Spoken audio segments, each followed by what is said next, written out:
Story 1. I used to run track but then stopped running for a year and lost all my stamina. For the past 2.5 years, I have been trying to build it up again. Unfortunately, I am nowhere near where I was. Story 2.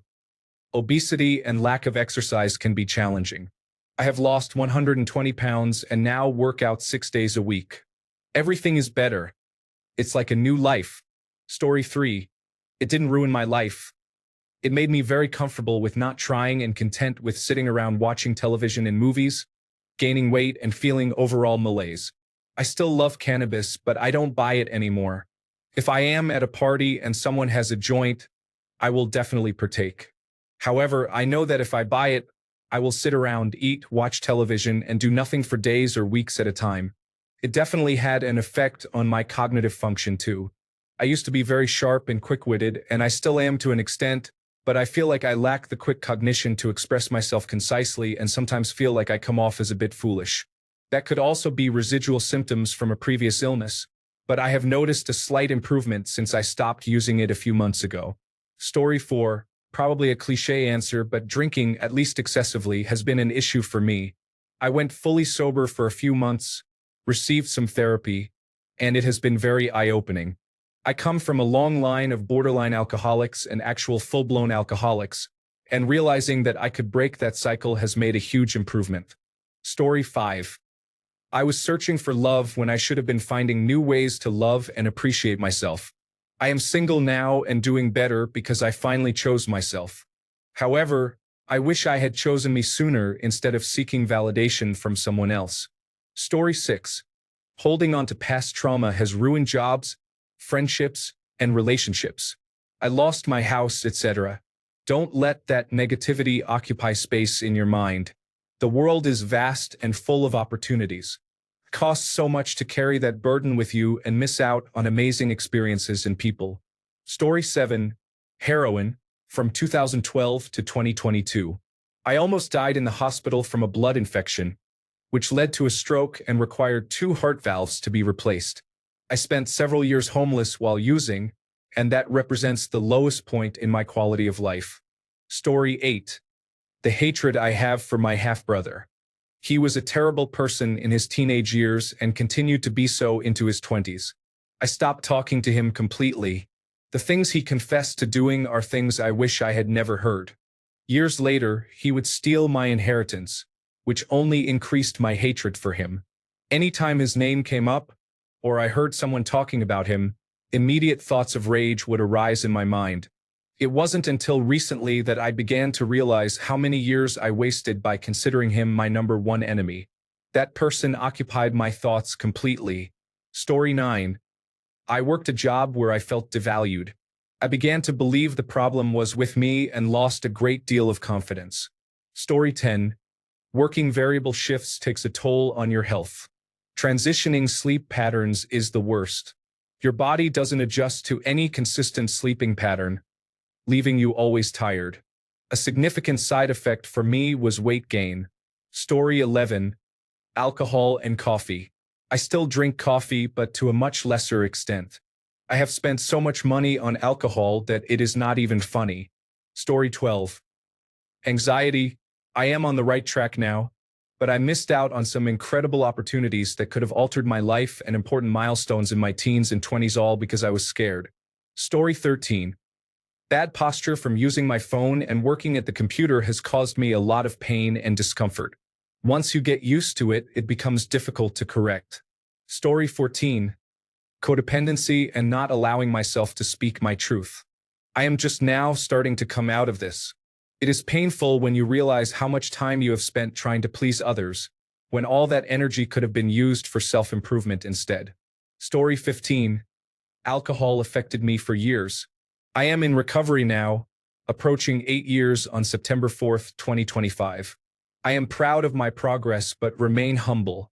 Whenever I feel tempted, I remind myself of a really bad drinking episode. It helps me quickly. I just wish I had realized how much I was struggling earlier. Story 16. I quit cigarettes and left a toxic relationship simultaneously, and there were people who didn't even recognize me months later. I looked significantly better. Story 17. Staying in a job that drained me mentally for too long was difficult. I wish I had left earlier for my peace of mind. Story 18. My current job is unsatisfactory. The only thing stopping me from quitting is the even worse job market. Story 19. Having children can be challenging. My first child is autistic and cried constantly for 6 months. Since then, I have developed tinnitus and experienced decreased hearing. Additionally, my last postpartum experience resulted in hypothyroidism. Story 20. Staying with an emotionally abusive best friend means sacrificing my own comfort for her happiness. I feel so much happier without her. Story 21. Trauma will never be gone, but I am learning how to recognize its aftermath and better redirect myself. Story 22. Being easily led by my emotions, I was in a very toxic and abusive relationship in college. Once I got out of that, I allowed my emotions to lead me into making poor decisions. In hindsight, I could have handled myself better. Story 23. Social media and the features on your phone that auto-populate news stories can be overwhelming. I still maintain an Instagram account to keep up with family and close friends, but I have removed Facebook and Twitter, uninstalled Google News, and disabled the news notifications. I never looked back. None of these platforms improved my quality of life. I never visited Facebook and left feeling happier or more inspired. 95% of the time, I felt exasperated, which seeped into my daily life, leaving me frustrated. Because it's like a drug, I would often return for more. People do not realize how toxic and unhealthy this environment is. Even if your feeds are relatively tame and free of politics or divisive content, the constant memes, dull and sad jokes, bragging, and endless self-validation, along with that one person who cannot stop posting about their labradoodle, all contribute to a sense of emptiness and mental static. Story 24. Pornography, masturbation, and cannabis. My life has improved significantly since I quit these vices. Once I recognized the benefits and how much my health and sex life improved, I realized these behaviors are harmful. My girlfriend is much younger than I am, so I often spend time with younger men, and I see how their lives are negatively affected by these habits, particularly cannabis. Many of the men I encounter under 30 without a college degree smoke it every day, sometimes multiple times a day, which is detrimental to their productivity.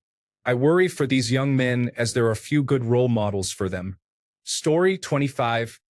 Instagram. Watching everyone else's highlight reels has distorted my perception of my own life. Story 26. I'm going to go against popular opinion and say that I'm entitled to have a pity party now and then. As someone who has chronic pain and is currently recovering from my 6th surgery, I need a pity party occasionally to help get myself back into the mindset of dealing with how my life is now. I have found that trying to deny how much pain I'm in and how it affects my daily life is exhausting.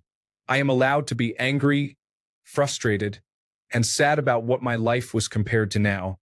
Yes, I see a psychologist and a pain specialist along with numerous other doctors, and I am on strong pain medication, but the mental toll can be too much sometimes. I find that if I allow myself a pity party now and then, I can reset and deal with another day of intense pain without it consuming me continuously. I have noticed that the key is the duration of the pity party. It's now shorter than it previously was and less exhausting. Life can be difficult sometimes, and we should be allowed to acknowledge that. Story 27. Most of the time, you are better off quitting a toxic job and finding something else that makes you happier. It is important to make enough money to save and have a financial cushion that provides flexibility in difficult situations. Save $5,000 to $10,000 that can serve as a buffer for expenses such as plane tickets, gas when family members pass away, winter tires, car repairs, or medical bills in an emergency. Story 28. I have been forced to quit using cannabis since my latest encounter with COVID-19. I cough violently whenever I am around it. Overnight, I went from smoking an eighth a day to not being able to smoke at all. I save hundreds of dollars every month. I no longer cough up dark substances. I use a nicotine vape to manage my oral fixation, but I have found that I can put it down and pick it up a month later without missing it. Story 29. My old psychiatrist said many things that didn't sit right with me, but I ignored my feelings because I believed she explained my thoughts and emotions convincingly. Trusting her words over my experience kept me in a toxic workplace and made me continue working 7 days a week. We had a loud argument about that, which ultimately led to losing both jobs, receiving a PTSD diagnosis, and spending 10 years feeling damaged and out of control. Story 30. Eating too much. Now I practice intermittent fasting. I start eating at noon and have my last meal of the day at 6:30 or 7 p.m. I feel lighter and healthier. Story 31. I used to smoke cigarettes because I heard it gives rock singers a rasp or grit in their voice. I had a very clean voice and hated it, so I started smoking more. However, it affected my lungs, making me tired easily and causing throat sensitivity. I now experience severe coughs that last for a month or more, and it has decreased my vocal range. Story 32. Honestly, I am trying to prove my self-worth to people. I realized you can be the nicest, most thoughtful, and kindest person, but if someone dislikes you, they will think that nothing you do will ever be good enough. I let a family member push me to the edge of despair. I did nothing but help my family, essentially giving up 5 years of my life to care for my grandparent while also managing work and my own child. I received nothing but torment, lies, and disrespect from my aunt. I tried repeatedly to understand why she was behaving that way towards me, and it ruined me. Now, I tell her to leave me alone, and I have never been happier. Story 33. I quit smoking last year after more than 30 years. I wish I had never started. It was a pointless habit. I am glad every day that I stopped, but I wish the nagging cravings would finally end. Story 34. Social media is not the way for everyone to follow my life. Only the people who truly care to be part of my life know anything about me and my family. Story 35. Overthinking situations I had no control over nearly broke me. I used to replay conversations, mistakes, and worst-case scenarios in my mind for hours, sometimes days. I thought if I worried enough, I could prevent pain. But all I did was rob myself of peace. Letting go didn't come from feeling ready. It came from being exhausted. Now I remind myself daily, if it's not mine to control, it's not mine to carry. It's not easy, but it's freeing. Story 36. Once I stopped smoking marijuana habitually, my attention span returned. I had a real appetite and didn't overeat. I had more energy, and I slept better. I thought marijuana was helping me with those issues, but it was making me miserable and numb. Story 37. I have spent a lifetime in manual labor jobs because that was all I was skilled at. Now at 54, I experience permanent and chronic pain typical of someone much older due to the work I chose. My shoulders, wrists, back, hips, and knees are all damaged for the rest of my life. I am concerned about what my old age will be like with regard to pain, as it will likely worsen. The best-case scenario is that I can undergo more surgeries to alleviate some of it. To young people, I advise staying in school and seeking jobs that do not require repetitive physical lifting or movement to earn your income. Find other work before you turn 35 that focuses more on using your mind rather than risking your physical well-being. Story 38. My high school and college boyfriend. I should have spent those years learning how to invest in friendships instead. Story 39. Blaming my parents constantly for the grief I carry and the trauma I have experienced has been challenging. I needed to remind myself that, although I might not ever forget what they did or how it affected me, I must let it go. They were living their lives for the first time too, and they didn't know any better. I understand their perspective, but it can be difficult to accept at times. An important reminder is to seek therapy if needed and remember that you are in full control of your life now. We carry our childhood traumas throughout our lives, and our bodies store and remember those emotions. The only way to heal is to feel those emotions and let them go. Story 40. Alcohol. I wish I had never touched it. My weight has spiraled out of control because of it. I am on a break from it now, but it is difficult for me to stay sober for long. Story 41. I removed alcohol, sugar, and bread from my diet. I lost 10 kilograms in the first month. I'm sleeping better and overall feeling like a better functioning person. Story 42. Staying in toxic environments, whether at work or in personal life, can be detrimental. Once I let go, everything improved significantly. Story 43. Yes, alcohol. I am 101 days sober today and I will never touch it again. I became scared when my liver enzymes were in the 200s. Story 44. Cigarettes and nicotine addiction. I wish I had never started smoking when I was a teenager. I quit 8 years ago. Story 45. I will say this repeatedly. Calorie counting and eating disorders have affected me significantly. I have mentioned before that if I could go back in time, I would urge my younger self to never even attempt to lose weight. Just embrace being fat. Your health will never be the same, and you are healthier at a higher weight than what lies ahead. Story 46. Masturbation started when I was 16. I became addicted, doing it almost 5 times a day, which wasted precious time and energy. I lost confidence in talking to girls and remained single until I was 26. I couldn't use my phone or laptop, as it always led to watching pornography. Story 47. I smoked weed every day for 6 years, and it started making me feel anxious. I didn't realize it was due to that at first, but now that I've passed the 4-month mark, I know for sure. I feel so much better. Story 48. Receiving things from toxic family members under the guise of goodwill often leads to the realization that they speak about you as if you are a beggar or a thief. Story 49. Shockingly, I started watching what I eat and exercising. I was trying obsessively to be healthy and never did anything unhealthy. I am much happier now that I don't count calories and can relax on my couch instead of going to the gym. Sure, I gained a little weight, but nowhere near the amount I was so terrified of. I found that being a bit unhealthy actually makes me much happier than being obsessively healthy. It's okay to not have a perfectly flat stomach, especially when sitting down. It's okay to eat sugar and fat. It's okay to play video games instead of going jogging. It's much more important to feel comfortable rather than be on a strict schedule to keep your body in textbook health and maintain those perfect numbers on the scale. Story 50. I quit my old job in December, but I should have left back in September. I didn't realize how horrible it had gotten. I was depressed, slept all the time, and had no peace. A coworker wasn't doing their job, and I got in trouble for not doing twice the work to get the store cleaned up. My breaking point came after maybe 3 hours of sleep. A coworker asked me to come in and cover a few hours so they could get home and rest. I agreed to the shift. I could get home by 9 a.m. at the earliest. At 2:30 a.m., I showed up, but by 11 a.m., they arrived and instead of sending me home, started cleaning, stocking, and other tasks. They expected me to work the double shift instead. The manager was no help.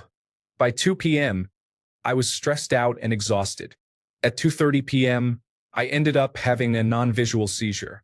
I was stuttering, unable to form understandable sentences, and lacked coordination. Thankfully, I was on the phone with my partner, and she got our friend to come get me.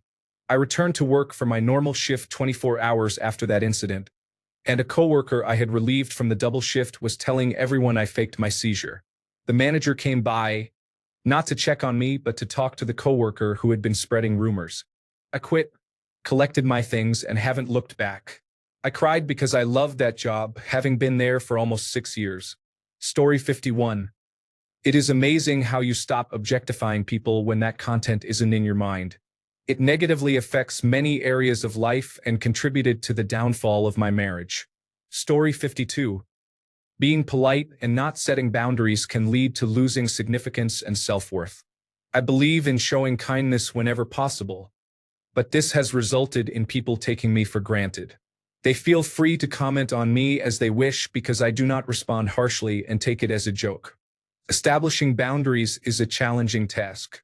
Now, they perceive my attempts to set boundaries as unwarranted, believing I am experiencing a major crisis in my life. I am still figuring out how to define those boundaries. Story 53. Pretending my parents' behavior was forgivable. People who do not acknowledge their hurt do not have a place in my life. Accountability matters. Story 54. Car repair and maintenance. The complicated cycle of needing a car to work but having to work to afford a car negatively affected my financial well-being. Story 55. Drinking can be enjoyable, especially in moderation, like having a glass of wine or beer on a Friday evening. However, it can also be a drain on your finances and a waste of time. The morning after often leads to sleeping in and feeling unwell, making it hard to comprehend just how uncomfortable a hangover can be. Story 56. Ketamine and a long-term relationship have affected my life significantly. I have attachment issues. I attach myself to someone, and they become my whole life. I stopped doing anything and just waited for my boyfriend to come home. I wouldn't get a job because I thought it would interfere with the time we had together. But that wasn't his fault. We met when I was 16 and love-struck. I feel like that relationship trapped me in such an immature state that I couldn't get myself out of unless we broke up. I never wanted things to change and disliked that he was always busy. I stopped exercising and gained weight because being with him made me lazy. I feel like I'm dying half the time because my body is severely deconditioned. On top of that, I tried getting my ex to quit ketamine, but since he wouldn't, I started using it with him. Great idea, right? I told him he could only use it with me to give myself some comfort and control, but that didn't work out. We broke up and mostly went our separate ways 4 months ago. My addiction was severe when I was with him because I had constant access to the substance. I failed all my college classes and lost 10 pounds. It's shameful to say that I wanted to get high more than anything. Failing school made me feel guilty, but ketamine was more important. You exchange real happiness for a temporary high. So, if anyone is considering trying it, don't. It is a slippery slope, and despite its lack of physical addictive properties, you will become mentally addicted. You will never be satisfied with just cannabis or alcohol again. I guess my attachment and my ex, along with my addiction, were good reasons to end that relationship, but he left me. In the past 4 months, my ex became severely addicted to ketamine and benzodiazepines. I sort of blame myself for using ketamine with him so much. He is now in a mental institution, claiming he's Jesus. About 2.5 weeks ago, I intervened because I was genuinely concerned for him. He told my mom to take him to rehab, but he kept postponing so he could stay with his girlfriend and continue using drugs. I think he went through such withdrawal that he experienced 5 years' worth of hallucinations in just 2 weeks. He never made it to rehab and ended up in jail, facing 1.5 years in prison for possession and distribution, among other charges. He's temporarily in a mental hospital, likely struggling with schizophrenia or psychosis, but he refuses medication. Drugs have ruined my quality of life and severely impacted his as well. Story 57. Dating someone you are not attracted to out of pity, because people insist you owe them a relationship, is not healthy. Giving yourself, your body, and your life to abusers is not an act of charity. They do not need you, and you do not owe them anything. Story 58. Honestly, my ex. I still love him. We had good times and it was mostly amazing, but the way it ended and the damage it has done to me on top of everything I was already dealing with makes me genuinely wish I had never gotten involved with him. Story 59. Keeping friends in my life who are toxic, insecure, and narcissistic is not worth it. I refer to them as Tian men. Story 60. I didn't realize how much of my stress was directly attributed to Facebook. Once I deleted that social platform, I was honestly shocked at how much less anxiety and stress I experienced. I deleted Facebook. It felt like a breath of fresh air. Story 61. I might change my mind about this later, but I tried to do couch to 5K. I got 6 weeks in but didn't enjoy it. Now I go to the gym regularly, do weight training, and I love it. I wish I hadn't tried to force it. Story 62. Hanging out with friends who never appreciated what I did for them affected my quality of life. They also led a negative lifestyle. I am getting better now that they have moved on. Story 63. Gambling completely destroyed me. I lost all the money I had been saving my entire life, and I don't know why I kept continuing. I took drastic measures to fix it. Online gambling is the real killer. At some point, the money feels fake. It's just a number on a screen until you lose it all and realize what you've done. I set myself back years because of it. It's all rigged, every aspect of it. It's so cruel and disgusting that it's a legal activity. Story 64. My ex-husband was part of a terrible, abusive relationship. He was awful and we brought out the worst in each other. After I left, I had to rebuild my credit, my relationships with friends and family, my self-esteem, and my previously cheerful outlook on life. His constant negativity, thinly disguised racism, snobbishness, and frequent anger contributed to my depression and anxiety, and my personality changed into something I didn't recognize anymore. After 20 years, I'm still putting myself back together. I'm grateful every day for the therapist and friend who helped me find the strength and courage to leave. Story 65. Not realizing early enough that my upbringing does not justify negative experiences has been a challenge. I could have been raised by a pack of wolves and received better parenting. Took decades to unlearn these lessons. Story 66. I quit smoking cigarettes 17 months ago and now use edibles. My lungs are damaged from emphysema and chronic obstructive pulmonary disease. I love to go on hikes, but sadly I can't do them anymore, at least not for long. Story 67. Work in the capitalist sense means working to make other people rich. Only work if you can enjoy the benefits of the value you produce. Own the means of production. Story 68. Not living below my means reduces stress. Life is much more enjoyable when not living paycheck to paycheck or worrying about what to do if your car breaks down. I know it's not possible for everyone, but if you can find a way to earn more and spend less, it is worth it. Story 69. Honestly, as much as I might receive criticism for it, smoking weed has helped many people, and I am glad that more individuals have that right. However, it has significantly improved my life to quit. Thanks a bunch for sticking around till the end of the video. Remember to subscribe, and until next time, stay awesome and goodbye.